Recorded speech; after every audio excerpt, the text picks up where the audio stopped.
Greetings, programs. This is Wretch. Welcome back to Sherlock Holmes, Chapter 1. And in the last episode, guys, we solved the case of the Iron Coffin and convinced Augusta Capello to admit that she was the actual one who locked Niccolo Dedi inside her husband's safe. Now, she did that initially to hide Niccolo from her husband because they were having a romantic tryst, but she did not know that her husband actually changed the combination of the safe, and despite her even trying to get a very creative locksmith, Niccolo ended up suffocating in the safe and dying. So it'll be interesting to see how the courts actually deal with her. It's kind of involuntary manslaughter. Hopefully, Belicio will follow through with what he said he was going to do in the papers and, forgive her and help in her defense. But I don't know if we'll hear anything else about that case, but it was very interesting to see. But we are on a new case, and we are here at the old ruins in Grand Surrey. We had a conversation with the Undertaker, and we're going to see about this guy who ended up having both of his eyes shot out. Like some revolver ocelot nonsense. That is a man in a very yellow suit. This man is no more. He's ceased to be. He's expired and gone to meet his maker. He's a stiff. Bereft of life, he rests in peace. You know the rest. Thanks, John. Appreciate that. We're in a blindfold. The bullet entered the heart at an angle, implying it was fired from an elevated position. He died instantly. Predictably, the rumours were exaggerated. The blindfold is intact, with both eyes unharmed. Oh, okay. So not actually the case. A Webley top-break revolver.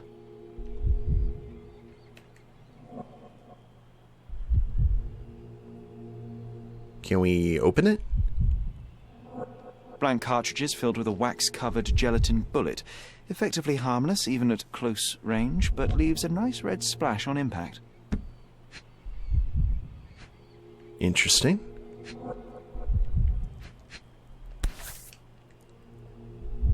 Key for a birdcage? I'll take it. That was a phoenix.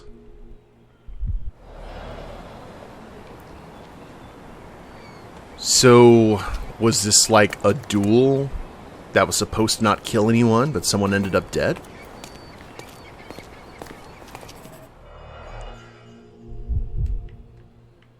Let's use our predator vision here. Your opponent was behind you. Duelist footprints.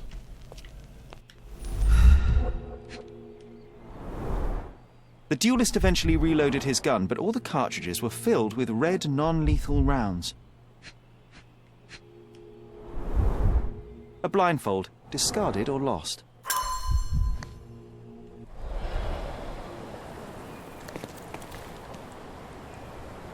So, with the footprints right here, it could have been like a back-to-back situation where they're supposed to turn and fire, maybe? But if there's someone from an elevated position, like maybe right there... Oh, I see. Red paint. Okay, we'll head up there in a sec.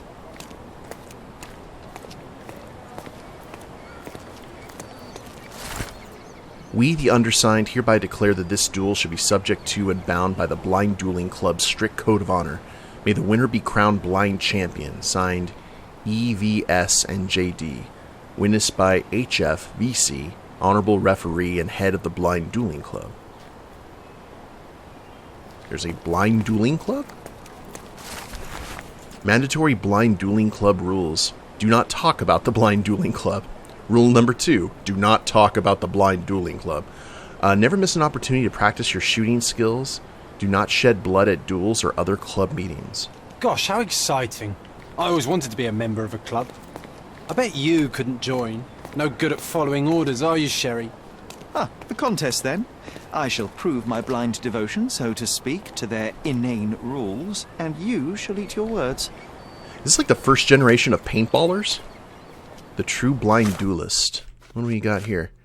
Fulfill the 3 Blind Dueling Club rules before finishing the case.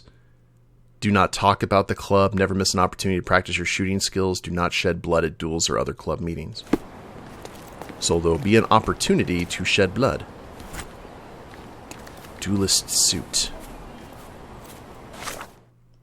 Oh, we actually have that wardrobe now? Oh man, I look like he who shall not be named from Sinking City. That is a fashionable suit though. If it was green, it'd be very Riddler-esque.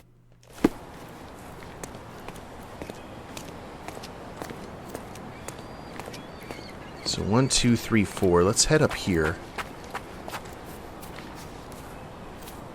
Aha! Red stains, relatively fresh. Definitely not blood. That's too bright for blood. A Lamat revolver, .42 caliber. One chamber is empty, the others are filled with live rounds. Definitely the murder weapon.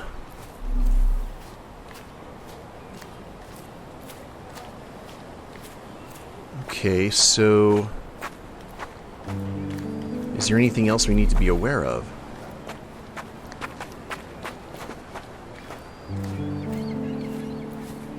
You know what? That Undertaker has a point. It is beautiful here. Yeah, it is. I didn't see if there was any other...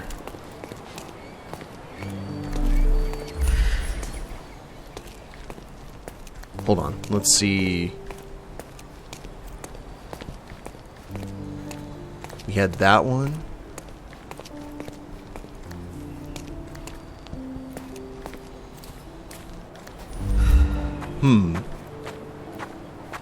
Oh, there's a box. Blank cartridges filled with red wax-covered gelatin bullets. Most assuredly non-lethal, if rather theatrical on impact. There were 6 of them. The corner of the box is broken, likely from being dropped. So I bet the referee had this in his hand, and when the real shot happened... A case for dueling Webley revolvers.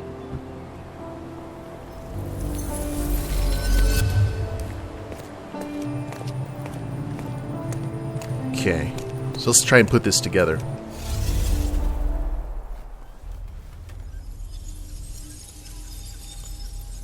What do we got, John?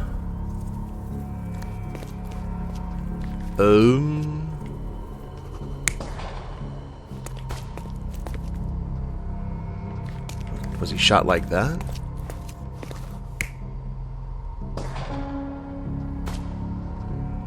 No.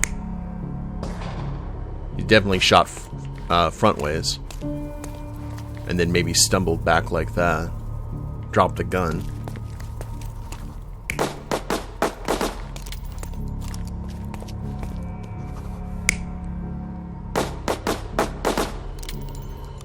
No, that's not what the footprints say.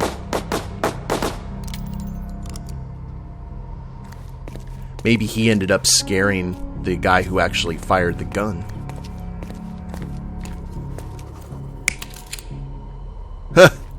Mexican standoff.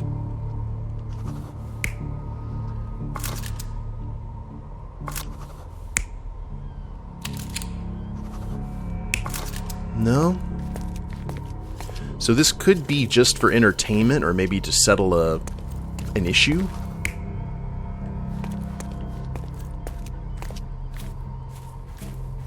So he ended up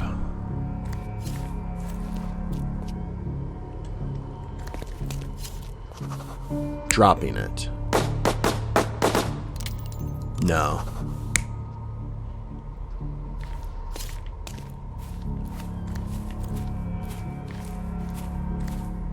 Everything looks pretty cut and dry. Except up here.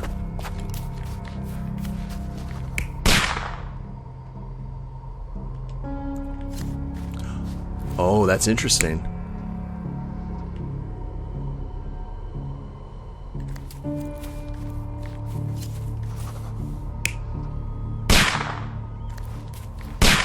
So are we kind of going over the vibe of the ref got them blindfolded, got them ready to do the do the duel and then went up here and shot them?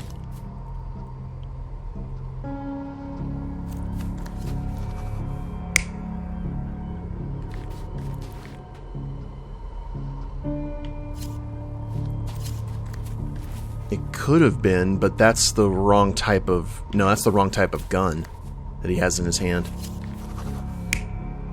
Is he holding the right one there?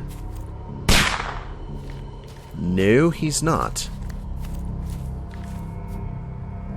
Let's go with this right now, because it looks like we're actually seeing the moment that this killed. I think about having him behind the wall, but... Let's validate and see if this works. Hey. The victim was killed by someone up on the wall. It may have been the referee who took advantage of the duelists while they were blindfolded.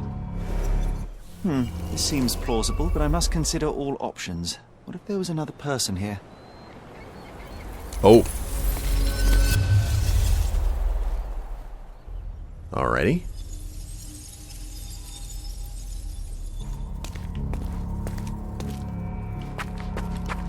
So, mystery man.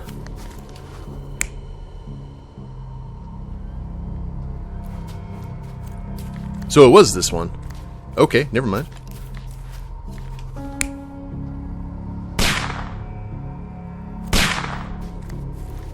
Oh, and there he has the right revolver.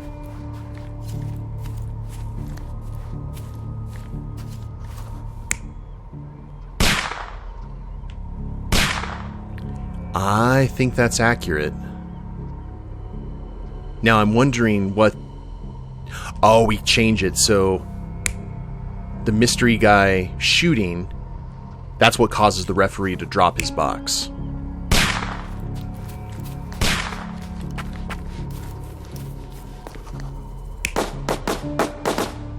Nope.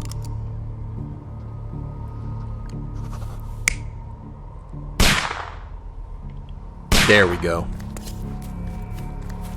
It scared him. The victim was killed by someone up on the wall. There may have been someone else here, a fourth person waiting for an opportunity to strike.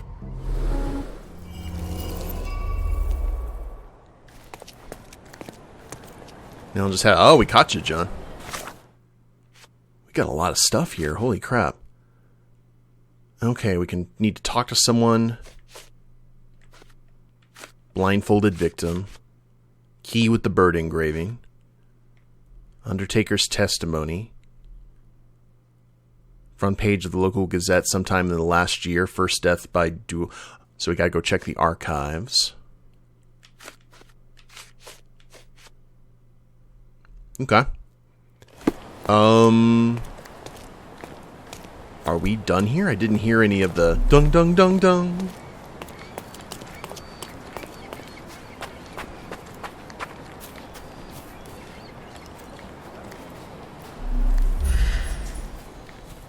Maybe there's something else we have to hunt for here. Wait, let's talk to the Undertaker. It said that we need to talk to someone.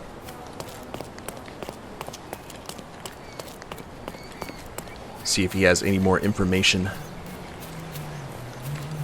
Sometimes I think beauty can blind you, or you can be blind to beauty, you know? Did he see it all around him, do you think, before he covered his eyes and drew his pistol?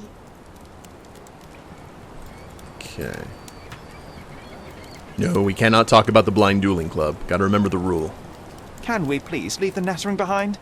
Oh, friend, relax. Life's too short to be short with people. Provide evidence. Need the victim's name.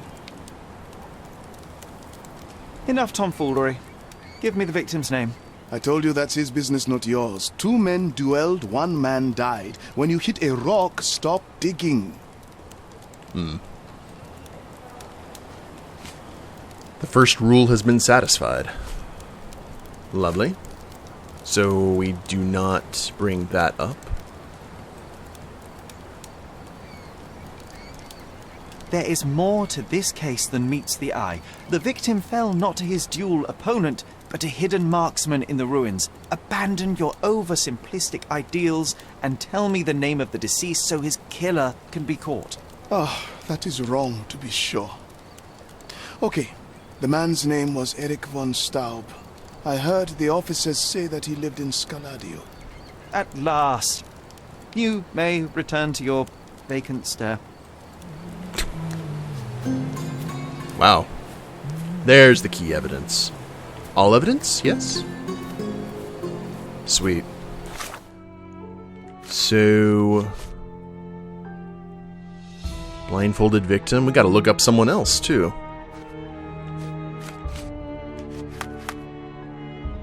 Okay, so...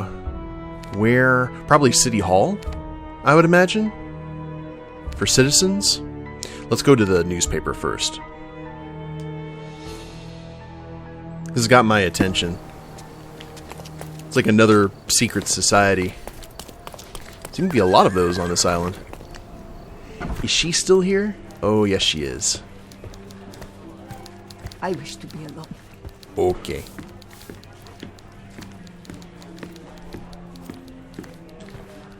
Let's make sure we got the right thing pinned. First death by duel.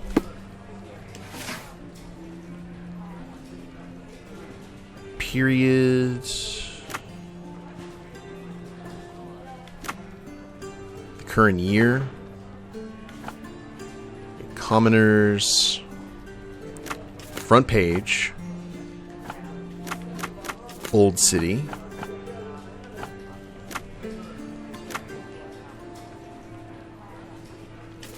Last year, or current year. Or maybe if it's not, it'll be the 1870. Dope! A tragic incident in Old City. The young heir to one of Cordona's richest families has died in a blind duel. During the curious incident, the victim, who cannot be named until all of his family are informed, stepped in the wrong direction, falling off the cliff to his death. The survivors have expressed their deepest regrets and sworn to never duel again.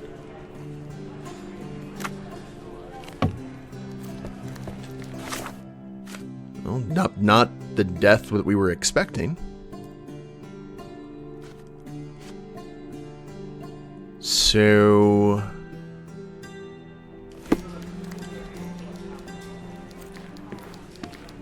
I think it would be City Hall to actually find information about a person, like we did with that officer that we ended up punching, or the ambassador or whatever.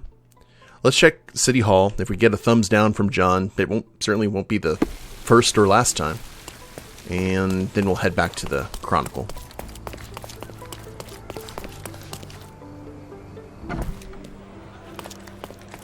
Have you found anything helpful?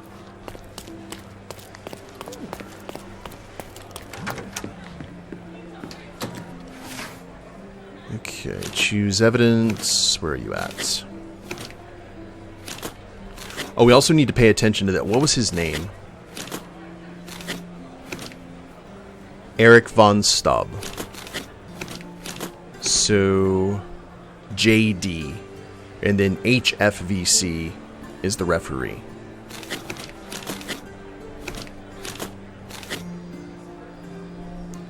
Subjects. Citizens. Period British, maybe? Birth, marriages. Oh, he would be under deaths.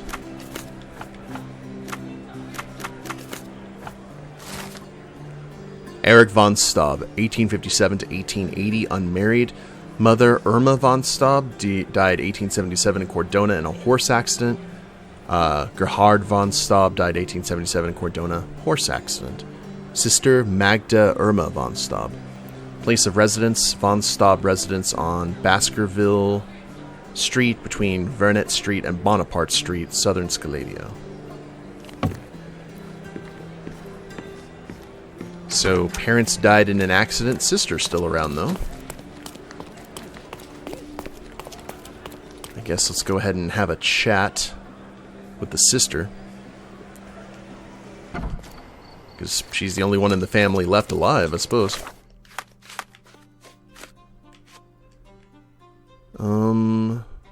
Baskerville between Vernet and Bonaparte.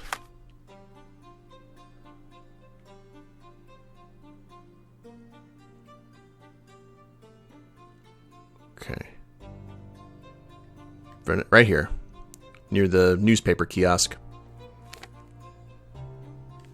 So we'll head down south.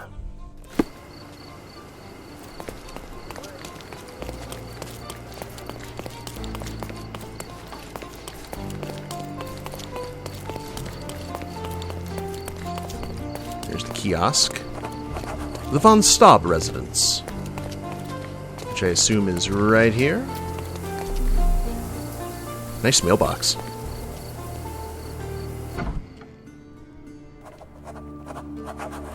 Ooh, fancy. I wonder if we should dress up for the... Nah, we're fine. We'll talk to the butler here in a moment. Wow, there's even some dividers from the coat and hat racks. Interesting. They have a lot of hat racks. Miss Von Staub is awaiting the police, sir. Perhaps you might visit on another day. Miss Von Staub is awaiting the police, sir. Perhaps you might visit on another day. Oh, I see what you want me to do.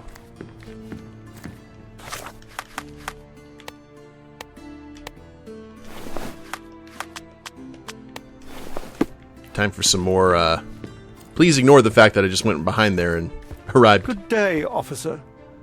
Miss Von Staub awaits you in her boudoir. Citizen. Ooh, some black morning clothes. Should I keep the uniform on? Let's go ahead and do that. It's a very nice parlor. Ooh, she's got some creepy eyes. Must be how her model is. Okay, piano. Let's talk to her first. Good day, miss. I regret to disturb you at this tragic time, but could you spare a moment? Oh, officer. I've been waiting. Is his body still in that horrible place? A horrible place? I should introduce you to the Undertaker. But first, you and I shall get to know one another. Go one-on-one with the Undertaker, player. Okay, I like the two different blonde hair shades. Pale looks pallid. Greasy stain uses skin ointment.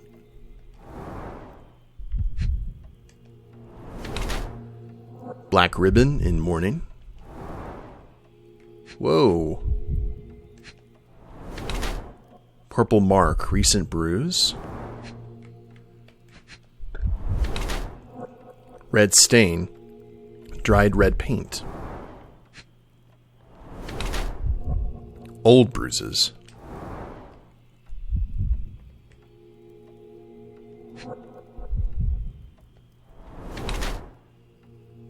Fresh, multicolored stains. Magda von Staub, a frail and sad lady in her 20s, is the sister of Erich von Staub. She wears a black ribbon as a gesture of mourning, and her pallid face suggests she rarely leaves the house. While all her attire is neat, there are two interesting peculiarities. First, I found multicolored paint flecks, which suggest a passion for painting. The red color prevails. Second, substantial traces of ointment on her dress indicate heavy usage. I noticed multiple bruises on her person at different stages of healing, so it seems this ointment is applied as medicine. Miss Von Staub is trying to conceal her bruises because she is ashamed. She's a victim of abuse, beaten frequently, and imprisoned in her own home.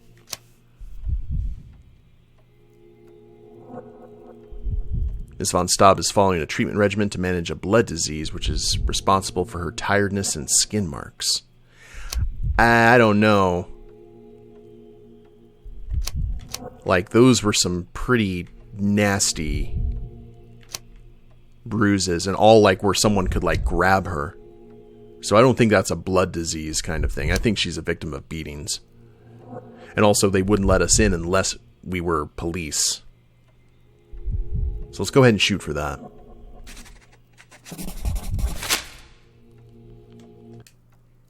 I am Officer Holmes. I take it you are Magda von Staub, the sister of the deceased? Oh, pardon me. Yes, I am. My deepest condolences, Miss von Staub.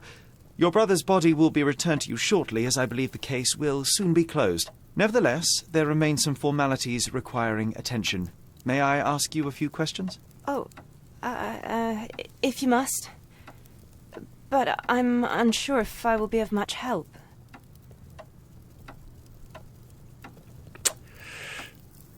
Oh. Yeah, why not? Forgive my intrusion, but I must inquire about your bruises. Did you take a tumble? Oh, I have a weak disposition. It is not so bad, but my skin marks more easily than a peach. It is the least of my sorrows. But, Miss von Staub, I can tell you suffered new bruises even before the old ones had healed. I have nothing more to add, Officer Holmes. It is what it is. Okay, I think we made the right call there. Do you know if Mr. von Staub had any enemies? Someone that may have sought to do him harm? Enemies? I don't know. He and I did not discuss such matters, and he was rarely called upon by visitors. My brother's only guests were his friendly contests, but I was not allowed to participate. I merely heard it all from my room. Contests? Eric would practice shooting on the patio, and occasionally friends would join him, but I couldn't tell you if they ever argued.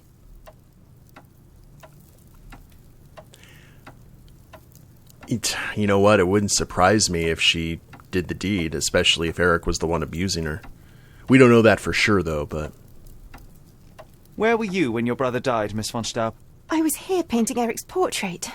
My God, you could have asked the servants. Alas, I needed to hear it from your lips. May I take a look at Mr. von Staub's room? His personal effects may prove invaluable in our understanding of the case. Please do. Here's the key. Ooh, we got all the keys. Now, what was on this piano? Wait, can we see anything else? No? How many German composers feature here? Mom and Dad. Our beloved parents, 1875, Baden-Baden. Rest in peace. It appears the parents are dearly missed.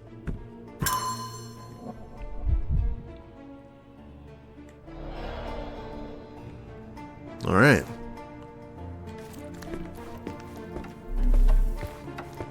Do we go this way? Yes, we do. Look at those vases, Sherry. Bet they cost a fortune. Would be a shame if someone broke them. Pew, pew, pew, pew. Oh, Lord. Okay. We gotta...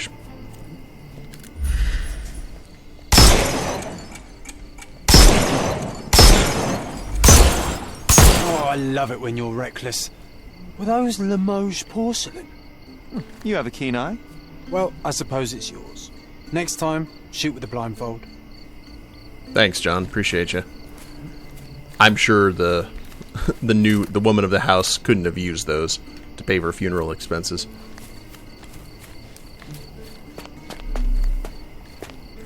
It's kind of interesting. John is a agent of chaos and at the same time compassion.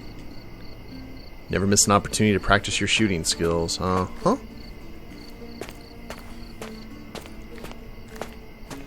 So I guess upstairs we go. What a nice home.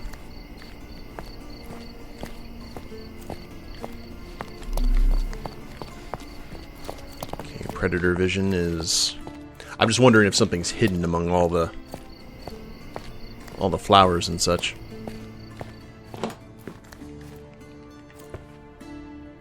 And that's a cannon. It's a great home defense mechanism. I'll tell you what, guys, this is actually a good place to go ahead and end the episode. But we get back, we'll go ahead and search the deceased room and see if we can find out more about this secretive group. But I hope you guys have enjoyed it. I don't know if we need to go ahead and take off the officer's uniform, but I think that would probably be a bad idea. But this definitely has piqued my interest. But if you guys liked the episode, please leave a like down below. Subscribe to the channel, leave a comment, that'd be a big help. And we'll see you next time. Later days, everyone.